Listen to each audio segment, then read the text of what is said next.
I'm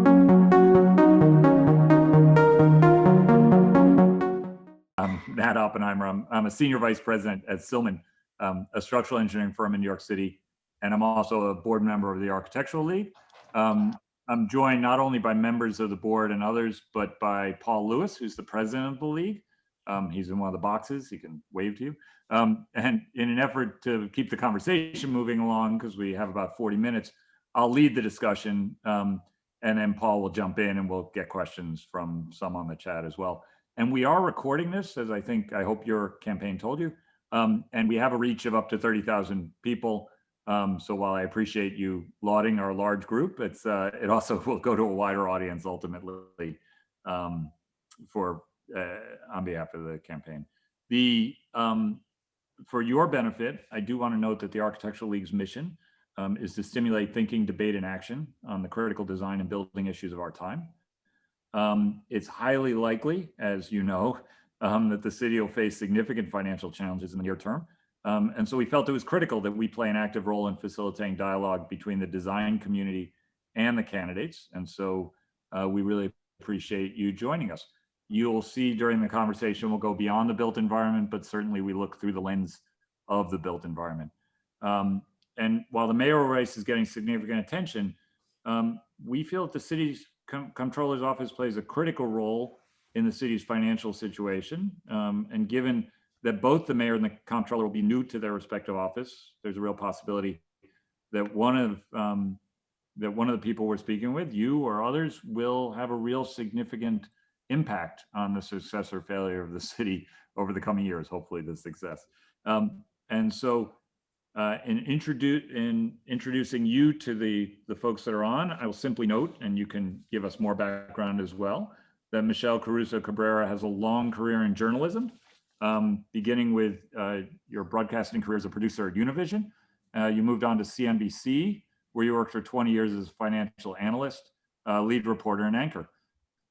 You've reported from Cuba, Russia, Iraq, Iran, Ukraine, and Venezuela, I'm sure, among others. And as an international correspondent, you covered geopolitical and financial crises and recoveries across the globe.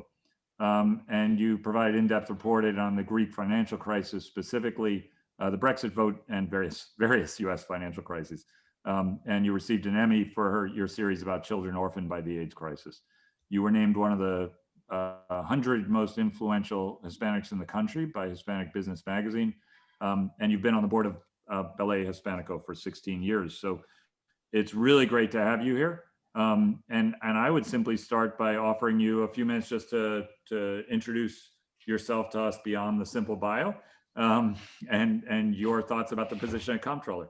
Sure, terrific. Well, first, thanks so much for inviting me. And I think it's fantastic that you are convening these sessions because I have a love of architecture. I think architectural design is extremely important. You can ask my staff when we're driving around and campaigning, one of the frequent things I'll ask, we'll see a new building. Is that building successful? Does it fit in the context of the neighborhood? What's it trying to tell us?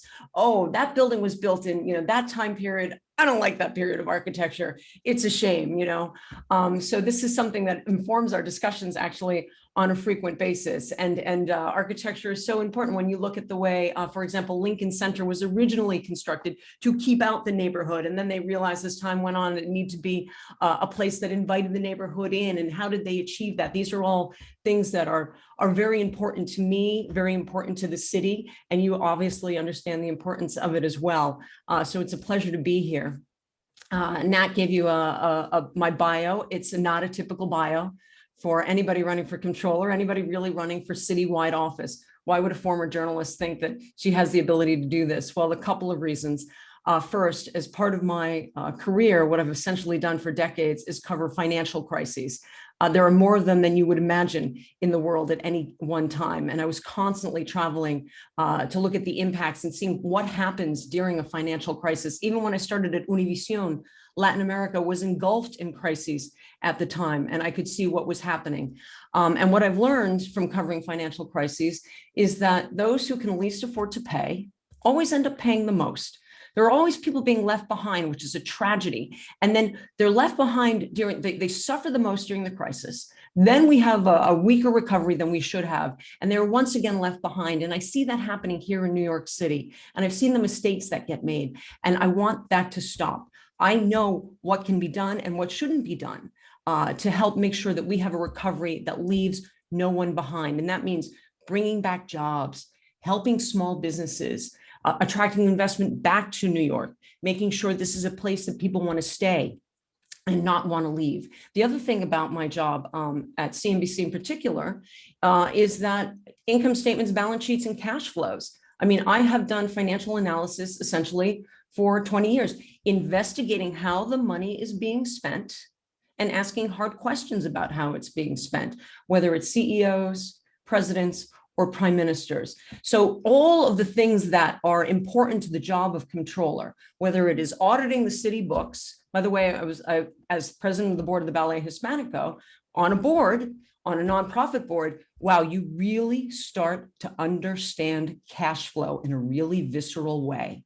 We got to pay people. When are we getting that grant from the city? When is that donor actually going to contribute? Because we know that we have to hit certain metrics. Is the gala going to raise enough money to make sure that we can meet these goals? Right. So these are things that I understand intrinsically and are very important to the role of controller, which is auditing the city books and overseeing the pension funds, and that knowledge of finance and also its impact on people's lives, bringing those together. Those are the most important thing for the controller. And I'm very experienced at that. So experience, a skill set. And what also makes me different is that I am independent.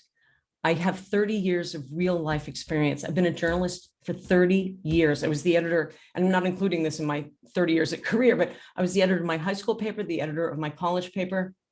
I worked for the New York Times education section while I was in college, then at Univision, local news, and now, up until last year at CNBC. That's real life experience versus decades of political favors that are owed.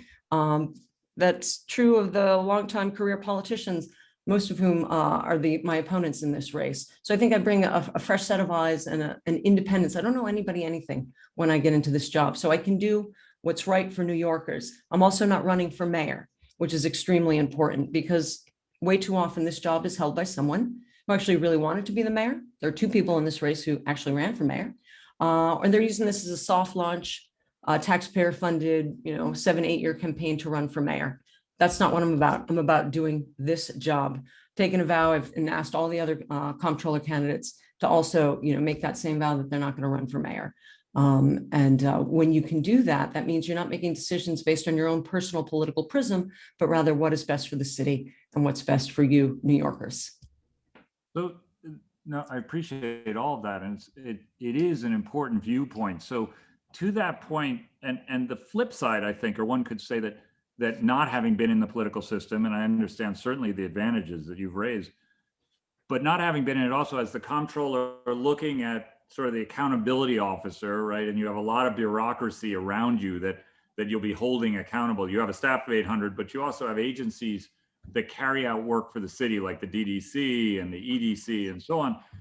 How do you see yourself influencing them, not having been involved? There are the sort of knowledge of those bureaucracies that can sometimes get them to move. And so how do you see your role as persuading change that will lead to better for New Yorkers? Yeah. So, the great thing about the controller's office is it's the area of the government which is most staffed by consistent professionals who are in there, whether they're accountants or economists. Little secret, other politicians will tell you they don't like the controller's office because there isn't enough patronage. There's not enough jobs to give out. Because this is actually a staff that's got a very critical, very clear and critical mission that they have to do every year. And what the controller's job is about giving them direction and priorities. So what does that mean? One of the first things I want to do, there's 3 agencies I really want to look at. I want to look at the Department of Education. I want to look at Health and Hospitals, and I want to look at the NYPD. Health and Hospitals, because where I live in Queens, I live very near Elmhurst Hospital. At the height of the pandemic, I saw hundreds of people in line, the most needy people in our communities, a lot of undocumented workers who had no other options but to go to Elmhurst for their healthcare, desperate to get in. And yet I went back and looked and saw that our spending had gone up by more than 400% on health and hospitals. What's going on there? Why did that happen? Why were we not better prepared? How can I help them be a better partner to better serve our most needy communities?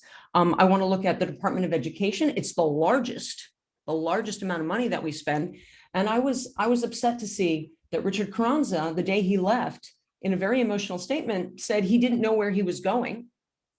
And then 3 weeks later, it turns out he has a job with an ed tech company that actually had a very large contract, larger than what had originally been permitted under the original contract. And he's working for them in a lucrative position. And when reporters asked them about this, the Department of Education said, well, don't worry, he recused himself from those discussions. Well, if he recused himself, then did he know where he was going and what was going on there? I think there's a lot of potential to be found in the Department of Education, which would improve if we can spend better and have better outcomes. I mean, we can do better for our students. The NYPD, our Black and brown communities very much feel we have suffered at the hands of police. Police are sworn to protect and serve, and yet high levels of brutality. At the same time, we have got to make sure that people feel safe on the subway, that this is a place that tourists feel safe coming to. I don't believe those two ideas are in conflict, but we've got to solve the terrible levels of mistrust between the police and parts of our community, and also make sure that people feel safe on the subway. Can we look at their budget and see, are there places where we are over policing? And are there places where we are under policing? How can we better help the NYPD distribute their resources to make sure that they're doing a service to all of the community? I mean, I want you to understand one particular budget number, which I really find astounding. The budget under Bill de Blasio, Corey Johnson, and Brad Lander has gone up by $20 billion since they came into power, from $72 billion to $92 billion. Even before COVID, did the city feel $20 billion a year better to you? Next year's budget is going to be $98 billion. One of the key roles of the comptroller is to provide oversight on that spending. It's completely unrestricted from the feds, which is a gift to the city. It gives us breathing room, but also has to be monitored. So this is an important oversight role. And somebody like me, who doesn't owe anybody anything and brings a fresh set of eyes, I think can provide the direction, exactly to your point, about what should be done right now. I don't see the lack of experience with, as you were talking about, I see that as an advantage. That is a fresh set of eyes, somebody who doesn't come in and say, well, this is the way we've always done it. No, that kind of thinking is just going to lead to more of the same. And we don't need more of the same right now in New York City. We need a recovery that leaves no one behind. And we got to be focused on jobs, investment, making sure small businesses are getting back on their feet.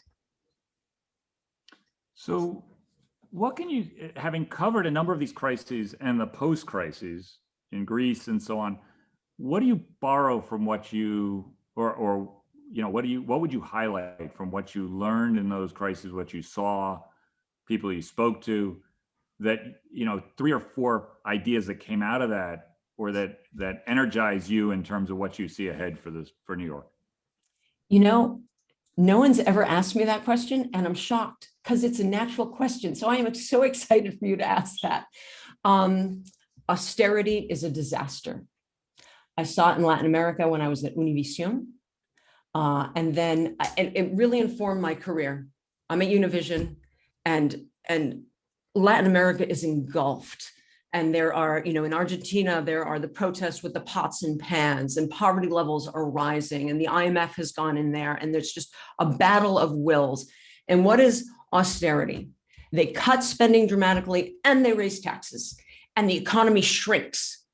So they have even less tax revenue. So what do they do again? They cut spending, and it's this terrible, terrible downward spiral. By the way, they did the same thing in Greece.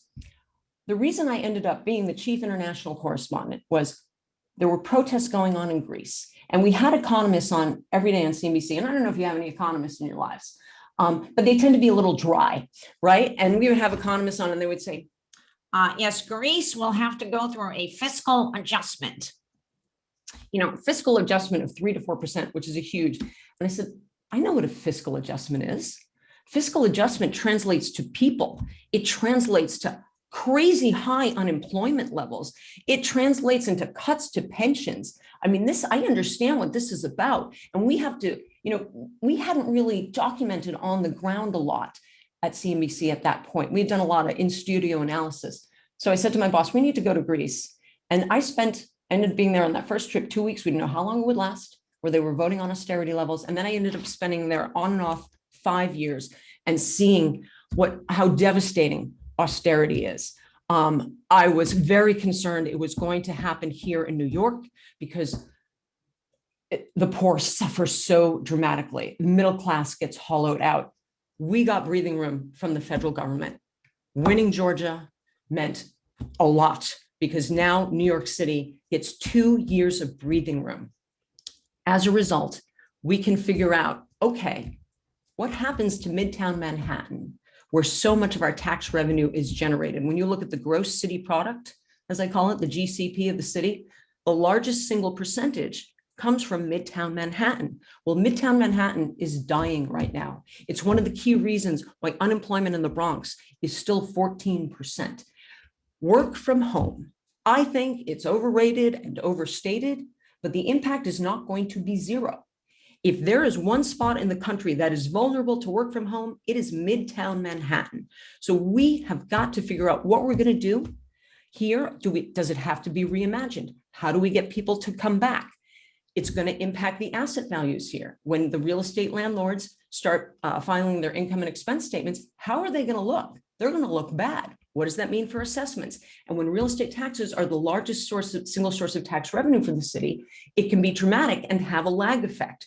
So I'm sorry, that's a long-winded answer to tell you, thank goodness for what we have from the federal government, because we don't have to do austerity. It gives us breathing room to figure out, what does a post-COVID New York City look like? And we need a controller who is cognizant of all those risks as we go through these next couple of years. So as you think about different priorities and that issue, the real issue of fairness and to what you brought up at the beginning, which I agree that very often those who can least afford it are the hardest to hit and then the slowest to get recovery. And you speak about the budget having increased under the current mayor and city council leader. How do you combine those two into what, and I used this before in other questions, what dominoes do you see being the key first ones? You talked about Midtown, but again, Midtown, and you talked about the unemployment in the Bronx. So maybe that's the connection, but if you look at climate change and housing and, what people are saying might be a reduced tax base, even with the government help, which I agree is great, but a reduced tax base potentially with people leaving. Now I'm a native New Yorker. I don't think in the end they're going to go anywhere, but I don't have the numbers to prove that. What are the first priorities that you see that trigger other priorities in the best order you can think of? What would be the first 2 or 3 things that you see as needing to be done to hit other things? As controller. Yes. Yeah. So first, oversight on the money and on the agencies, because I know you're a native New Yorker. I am not. I want you to know that as soon as I knew New York existed, I was coming here as fast as possible. Like a dog knows how to find their way home. I believe in New York. I am in politics because I love New York. That being said, the population of New York in 1990 was smaller than it was in 1940. And that is because of the 70s. And if we don't get this election right, we could go back there again. And if we were to see that happen, it would be devastating. We have seen a net outflow of New Yorkers. It hasn't been as bad as some of it as expected, because as the rents have declined, people luckily with lower incomes can now afford to come into the city, but still there's been a net decline. What we need to do is prioritize the spending that we have in a way to make sure that it's the most effective. When I talk about how large the budget is, I'm not advocating cutting the budget. I'm advocating it's what we have. We spend it very, very badly.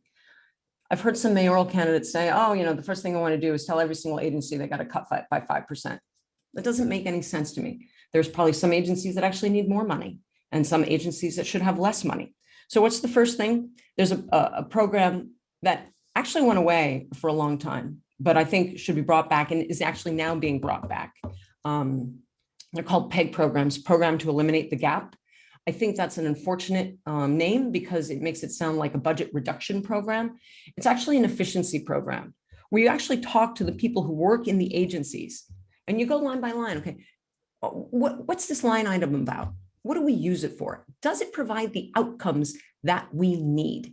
And I think we're going to find low-hanging fruit throughout the agencies, because what's important to know is that New York City, we're lucky in one way, we can never become a Greece because by law, the city's budget has got to be balanced on a quarterly basis, and the city can't borrow for ongoing operations. De Blasio tried to do that.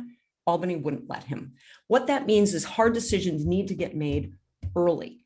The reason we've been able to have a $92 billion budget is because we had a boom. We had tons of tax revenue. And so I think there was a kind of loosey-goosiness about the budget. Oh, there's no more money. It's okay. It's when you start to go into tough times where you think, okay, time to bring back the PEG, the Program to Eliminate the Gap. We probably should have been doing that all the way along. So that way we would be finding efficiencies all the way along and making sure that we have the outcomes that we want. It's about extracting the most value for every single dollar that we contribute to the budget to have it deliver. It sounds so basic and prosaic, but let me go back to one of my original points, which is that a lot of times the person who occupies this office isn't that interested in the power of this office, or maybe it doesn't even understand it. But I understand income statements, balance sheets, and cash flows. I understand the transparency that they provide, the information they provide, how they can be tools and they can be weapons. And those documents in the right hands can actually deliver much better outcomes for New Yorkers. So to the tools, and I'm going to pivot now to a very specific question and a specific issue. To that ideal, so just to look at it to the jails, to the issue of Rikers and so on, and the budget there that was stated. So the justice, there's a general consensus of closing Rikers and to build the 4 facilities. I will say a general consensus, and I'm not sure what your position, frankly, is on it. So first of all, if you want to elaborate on that, the city currently has a cost of $8.3 billion and a completion date of 2027 pegged to that. DDC is the lead agency that's going to lead the procurement of architects and builders. And so the question to you is, do you see that role for DDC as being appropriate? Do you see this as being a city agency run project? Or do you as the chief accountability officer, would you see a better opportunity for a different agency or person to lead that effort overall, if you agree it's an effort that should be undertaken? So I have said that I don't think we should be building the new city jails. I think that instead we need to remodel, reform Rikers, make it easier for families to get out there because it is extraordinarily difficult. But I don't think it's the best use of taxpayer funds at this point. I haven't thought about the question that you've talked about whether or not it should be moved from the Department of Corrections to somebody else. But I would be interested in hearing what your viewpoints are on that when it comes to the issue. Yeah, and I think so. I appreciate that. I'm sorry I didn't know your position on that. One of the ways that a lot of the city work gets done is through the DDC, actually, the Department of Design and Construction. And there's been a lot of discussion about cost overrun under DDC projects, and the state design build, allowed for design build, which is how the jails are proposed to be done. But it's now impacting other city built work. In other words, there's a number of contracts that many of us are involved in that are design build as a way to, as seen as a panacea for cutting or for making things more efficient. I won't even say cutting costs, to your point, as seen as a way of putting control of the project under the contractor instead of under project managers and the bureaucracy of the city. There's a lot of debate around that. But in your position as comptroller, see your role as sort of auditing and flagging what's gone well, what's gone bad, and then letting the agencies, I'll make it a broader question, letting the agencies then come back with how they're going to fix that? Or do you see your role as more of an advocate and an activist within the agencies saying you got to do better and this is how?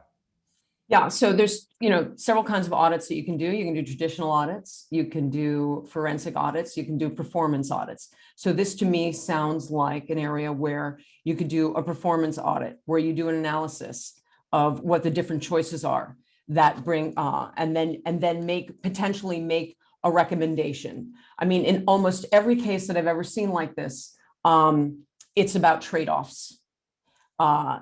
There's every person involved in the debate will probably have a viewpoint of which they think is the right outcome. And I'm not, I'm not afraid to make a decision and to say, this is what I think the better outcome would be. But usually it's about trade-offs. You give more control to a private organization versus the city bureaucracy. Maybe it moves faster, but then to what degree have you lost control, right? So that's the framework I would think about as I approach that decision.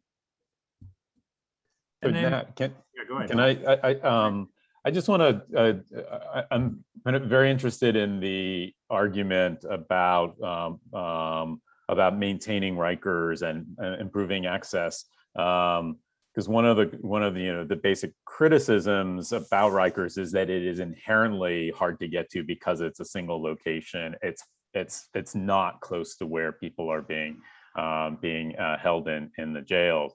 So how does one do that when the very argument about the distributed borough-based jails is to make it closer to people and make it more accessible? Like, how do you counter that critique? Yeah, so I haven't been through this process myself, and most elected officials haven't been through this process themselves either, about actually going to Rikers. But I have had conversations with people who have visited family in Rikers. So it's not just about how infrequent the bus is, how far away it is, even though it's actually not that far, right? It's right here in the city.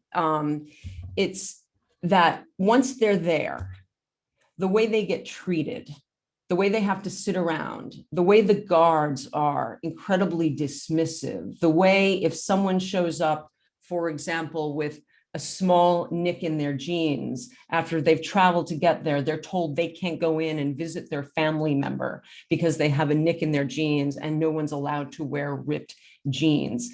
It isn't just the physicality of Rikers, it is the attitude towards the visitors, which is incredibly problematic. And you don't often hear that from elected officials or people who have visited Rikers, because they don't go through that. They have an escorted tour and they see, a degraded facility, which obviously needs to be improved. But it's more than just the physicality. You could have, much more frequent transportation. There are other ways that you can get families there to make sure that they can see their loved ones, and in a way that is much more respectful and dignified. But isn't one of the difficulties about Rikers is that the fact that it's a place that's away and removed is what enables that kind of behavior, because it's out of sight. So therefore, the complete control of the Department of Corrections can dominate and enable those kind of abusive behaviors. I'm trying to tie these very human interactions are actually a product of the place and the product of being not in the city, but are removed onto a kind of, its own island, right? Yeah, no, I appreciate the distance issue for sure, but I also think it's an attitude and systemic problem that I'm not sure goes away when somebody approaches a jail right in the borough, that they're not going to still deal with the same attitudinal problems that happen when it comes to people trying to visit. So, and now sort of taking that very specific challenge that's going to confront, the next administration and the comptroller, I'm sure in many ways, one way or the other, because I think there's no doubt everyone agrees something has to be done with Rikers. So whether the next mayor pivots away from the borough-based jails or not, there's going to be a lot of conversation. But now to broader, you have put out there which is very admirable, the position of divesting the pension funds, which is And a fossil fuels. significant part of your job, the comptroller's job, from fossil fuels and from companies that engage in exploitation, human trafficking and so on, slavery, which I'm very supportive of. I'm part of a group of architects, engineers, and builders who have been working for that in the built environment. So I appreciate all that. How do you, can you expand a little on that vision of a sustainable New York City with those divestitures and sort of your thoughts on that a little more in depth on that whole approach? Yep. Yeah. First, let me say, number one, in managing the pension funds, you've got to be a good fiduciary. Our hardworking city employees and our retirees are depending on that money. And first and foremost, we have to make sure that they can depend on that money. When it comes to, your question, I applauded the 3 pension funds that said they weren't going to invest in fossil fuels anymore. And I think that eventually the other 2 will end up, whether they make an outright decision like that, I think by default, they may end up figuring out that those just aren't good investments at this point, as we look to see how a lot of these fossil fuel companies are struggling to, come up with a new business model as we move away from their product. So at some point, maybe those 2 pension funds will just figure out, even if they don't make a big announcement, maybe it becomes a smaller and smaller part of their portfolio. I would certainly encourage them to do that. In terms of the spirit of your question is the balance between being a fiduciary and also upholding the values that we have as New Yorkers. With the whole ESG movement, environmental, social, and governance, that's becoming much easier because there are now frameworks where corporations themselves are realizing that it's not good for business to have indentured servitude, modern day slavery in their supply chain. Their consumers want to know that that isn't happening. So it's bad for sales. So their economic incentive is actually to do the right thing. And when you have frameworks that are being used around the world, those trade-offs that maybe you had to worry about at one point are becoming less and less problematic because it's throughout corporate America now and throughout a lot of corporations in the world. So I think it's getting easier to manage that trade-off. I will say one of the things I am concerned about is that, we need a lot of minerals and products that come from mining, et cetera. And that's where we see, for example, in Africa, a lot of the indentured servitude happening with young children in mines in Africa. I mean, I'm sure you've seen some of the coverage in the newspapers. It was one of the stories that I wanted to do for CNBC, and they wouldn't let me go because they thought it was too dangerous. How do we manage that? Because those are going to be integral things to moving away from fossil fuels. If we do it right, it becomes a mechanism for uplifting people in other parts of the world that are suffering so dramatically and being abused as they make these companies well off and feed into what are going to be the needs of our sustainable future. Can I say one more thing about the pension funds? It's really, really important. We're at a really important moment in the financial markets. Managing a pension fund for the last 30 years has grown increasingly difficult because of 2 big macro trends. One you're probably familiar with, being in the architectural league. The interest rates have declined and declined and declined. So it's been really great for real estate. It's been terrible for seniors or anybody who lives on a fixed income. And it's been really, really hard for pension fund managers because one of the 2 asset classes that they used to predominate were fixed income bonds. And when a bond is yielding 7 or 8%, that's pretty good. But a lot of bonds for the last few years have had negative yields. In other words, you had to pay the German government to hold your money instead of lending it to them. What does that mean for a pension fund manager? You've got X number of employees retiring in X year. You know you need how much money. So you buy a fixed income product, a bond. It's got a certain duration. You know what the coupon is going to be every year. You know that when it matures, how much money you're going to get. When the coupon is getting tinier and tinier and tinier, you have fewer options to buy. That's the first macro trend. The second one is that the number of publicly traded stocks in the world has gone down by like 50%. And so you have a smaller and smaller base of very liquid things in which you can invest. So what's happened? In pension funds all over the world, and whatever the overseas pension fund equivalents are, they have different names. They've been forced into things like private equity and hedge funds, which have a lot less transparency. They're much more expensive. They have higher costs. They tend to be much more illiquid.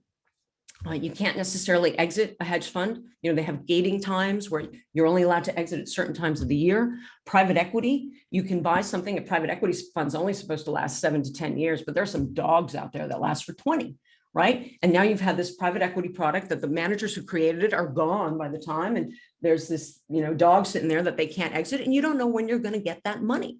How do you, as a pension fund manager, have, you know, manage your asset and liability mismatch, which is, you know, one of the things they struggle with? I got assets, they got to match my liabilities. The liabilities are, what are we going to give to our retirees, right? Right now, we're at the moment where we could be seeing a big change in one of those macro trends, which is interest rates. Larry Summers has been talking about this for a very long time. I know he's a controversial guy, but let me tell you, he's incredibly smart and very empirical. And he's worried about a sharp rise in inflation. And if we get a sharp rise in inflation, we're going to get a sharp rise in interest rates. And that is going to feed through the pension funds. That's going to feed through the city government's budget. That's going to feed through our debt costs. That's going to feed through the city. There are so many implications. If we have a sharp rise in inflation, it's devastating for the poor and the middle class. If we get a subsequent rise in interest rates, it becomes much harder to do business.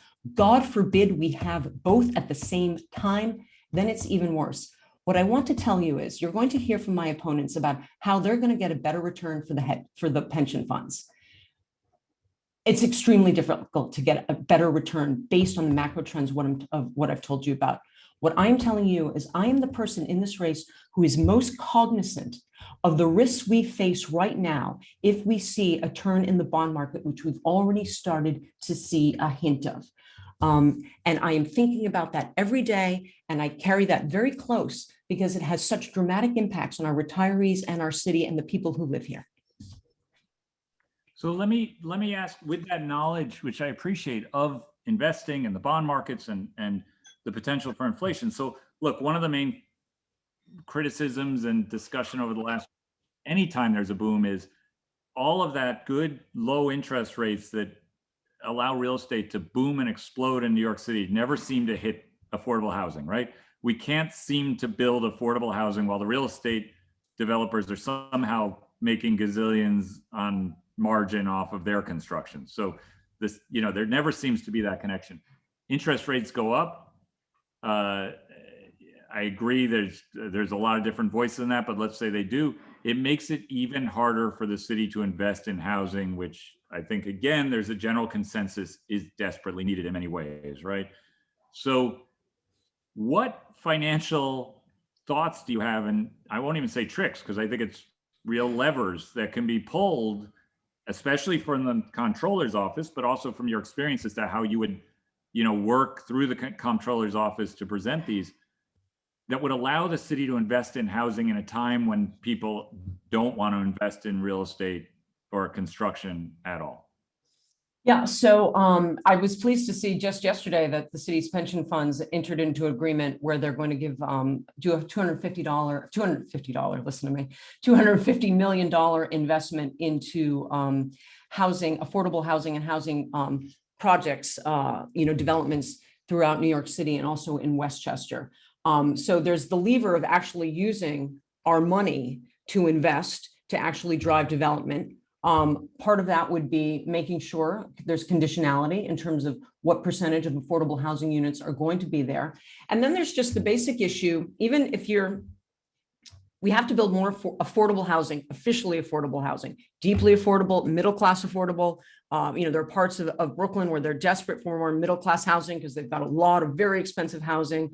They've built and they need more low-income housing, but the middle class is really getting squeezed. The whole continuum, we need more supply. I think another answer, besides making sure that we're investing in affordable housing and having conditionality, is that if you have an increase in the supply of places to live, by definition, you know, the price goes down. We've already seen that during the pandemic as demand declined for housing in New York City, rents went down. That's made it more affordable to live. The other side of it, so when demand goes down, prices go down. When supply goes up, prices go down. So can we bring more supply in a way that is community friendly, that is welcomed by the community, so that we have more stock? I mean, we dramatically increased the number of jobs in the city without dramatically increasing the number of places to live. So it makes sense that the price of housing has gone up dramatically.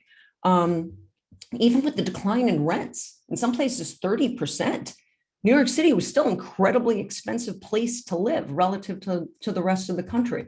So those are the two ways that I would look at how is it that we make it more affordable. And you've talked about making sure every dollar is spent well. And you started by saying, which I appreciate, driving around with your staff and seeing architecture and how it impacts neighborhoods and so on. So, and you've spent extensive time, as you mentioned, in Latin America and areas that I assume, where there was a lot of social housing and so on built. I'm curious, your own personal view of sort of housing as a type, in terms of larger housing tracts versus smaller townhouse developments, for, all these different eras that the city has gone through and other urban areas. Do you have a feeling as you've driven around and said this is successful or this is not? Yeah, for sure. The area of Jackson Heights, which I believe was the original Queensboro Corporation, where they had a very strict rule about the ratio of how much living capacity versus courtyard and park space on each city block, I think has led to a beautiful and enduring architectural style that to this day is warm and inviting, and people clamor to live in parts of Jackson Heights because of that thoughtfulness about how urban planning should be, right? I lived in Sunnyside for a long time, and now I have moved to Long Island City. We needed, and this is interesting too, we needed a bigger apartment because my husband lost his office space. I didn't have office space, so we needed office space at home. And to find bigger apartments with the cabling that we needed, et cetera, the best choice was in Long Island City. But I will have to tell you, architecturally, I understand why we needed all that housing. But I think Long Island City is a lesson to me, and I don't mean any insult to anybody here who might have been involved with these projects, but it feels a little soulless to me. I can understand how people living in Sunnyside and Woodside would look at Long Island City and say, we don't want that. I totally get it. But what was an object lesson about Long Island City is that when they did the rezoning away from the light manufacturing, the city thought it was going to be mixed commercial and residential.